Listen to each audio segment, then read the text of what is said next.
Imagine a world where you can't run to the store for your basic needs. What would you do? Picture it. Your pantry's bare, the water's run out, and you're left wondering how to weather the storm. But don't worry, we've got your back. Today, we're diving into the world of prepping and sharing 10 essential do-it-yourself projects to help you prepare for anything. From water filters to emergency shelters, these projects are designed to equip you with the skills you need to survive. Stay tuned to learn the 10 essential DIY projects every prepper should know. First off, clean water is a must. Let's learn how to make a DIY emergency water filter. You'll need a few simple items: a plastic bottle, activated charcoal, sand, gravel, and a piece of cloth or coffee filter.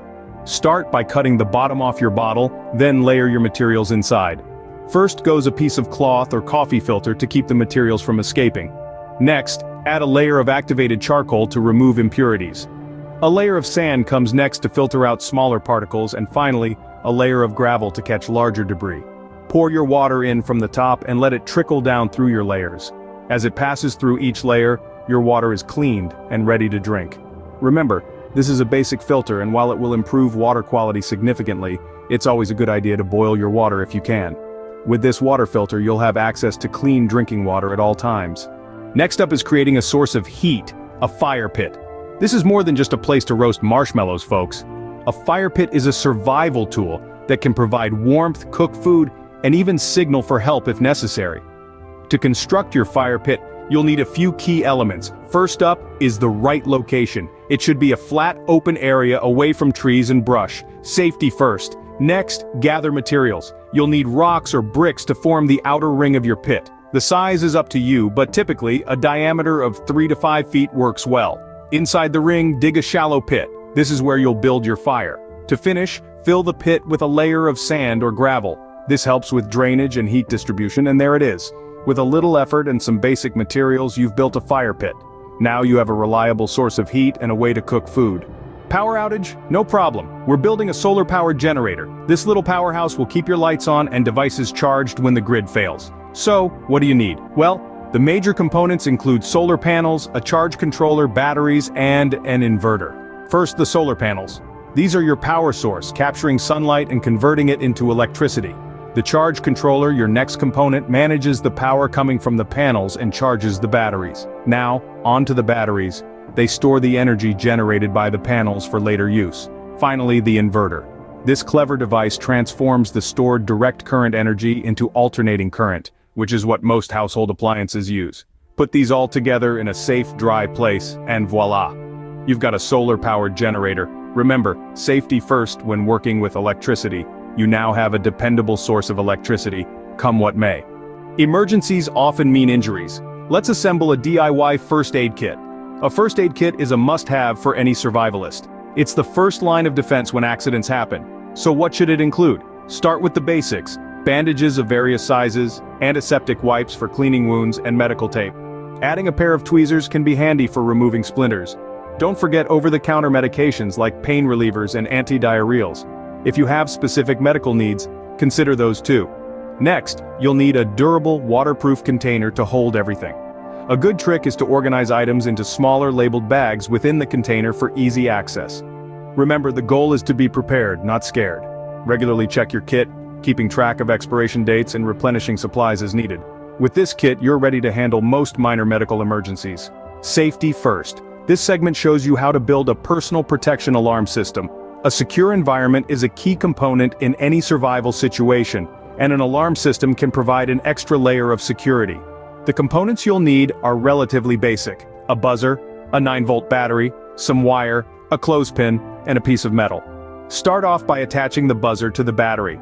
Next, connect the battery to the clothespin using the wire. The clothespin acts as a switch, so when it's opened, the circuit is broken and the buzzer turns off.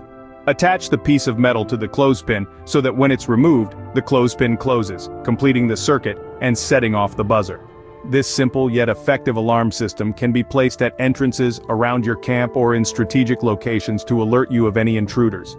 Having this alarm system can give you peace of mind. Cooking without gas or electricity? We've got you covered with an off-grid cooking stove. Now, let's get into the nitty-gritty of creating this lifesaver. You'll need a few simple materials: a large metal can, a smaller metal can, and some insulation like sand or dirt.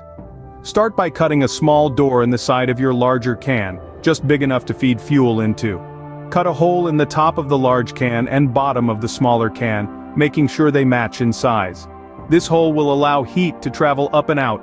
Fill the large can with your insulation, leaving a tunnel for the small can to fit into. Slide the smaller can into place, aligning the holes you've cut, and voila! You've just created a stove that can cook meals, boil water, and keep you warm, all while being fuel efficient. This stove will serve you well when resources are scarce. Water is life. Let's build a rainwater collection system. You'll need a few things: a large barrel or water tank, a downspout diverter to direct rainwater into your container, a fine mesh screen to filter out debris, and a spigot for easy access to your collected water. Start by selecting a good location for your container, preferably close to a downspout. Install the downspout diverter to guide rainwater into your barrel. Secure the mesh screen on top of the barrel to prevent leaves and other debris from contaminating the water. Lastly, attach the spigot near the base of the barrel for easy access to your collected water. Remember, it's essential to keep your system clean and maintain it regularly to ensure you always have a fresh water supply.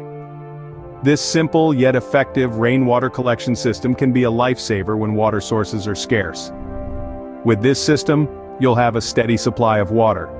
Food preservation is key. Here's how to make a DIY food dehydrator. First things first, gather your materials. You'll need a large cardboard box, aluminum foil, clear plastic wrap, tape, and a desk fan.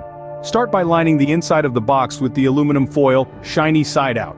This will reflect heat and aid in the drying process. Next, cut out a large opening on the top of the box, leaving about a 2 inches border. Cover this opening with plastic wrap and secure it with tape, creating a window to trap heat inside. To promote air circulation, cut out a small hole in the side of the box and place your desk fan so it blows air into the box. Place your food on a rack and slide it into the box. The heat and fan will slowly dehydrate your food, preserving it for extended periods. Now you can preserve your food for extended periods. Last but not least, let's create a DIY emergency shelter. The beauty of this project is its simplicity and the commonality of the materials required. To start, you'll need a tarp, or a large piece of plastic, some rope, and a few sturdy branches. First, secure your rope between 2 trees or poles and drape the tarp over it, creating a tent-like structure. Secure the corners of the tarp to the ground using rocks or by tying it to stakes. Now, for the frame. Use your sturdy branches to create a supportive skeleton for your shelter, adding stability and resilience against wind and rain. Finally, consider adding a reflective material on the inside of your shelter to conserve body heat. This could be an emergency blanket or even aluminum foil. And there you have it, your very own DIY emergency shelter. With this portable shelter, you'll have a safe place to stay during a disaster. Prepping is about being ready for anything. And today we've taken a big step towards readiness. We've learned how to filter water, build a fire pit, create a solar-powered generator, assemble a first aid kit, set up a personal alarm, construct an off-grid stove, create a rainwater system, make a food dehydrator, build a solar still, and even create an emergency shelter. Each of these projects pushes us closer to self-sufficiency and security.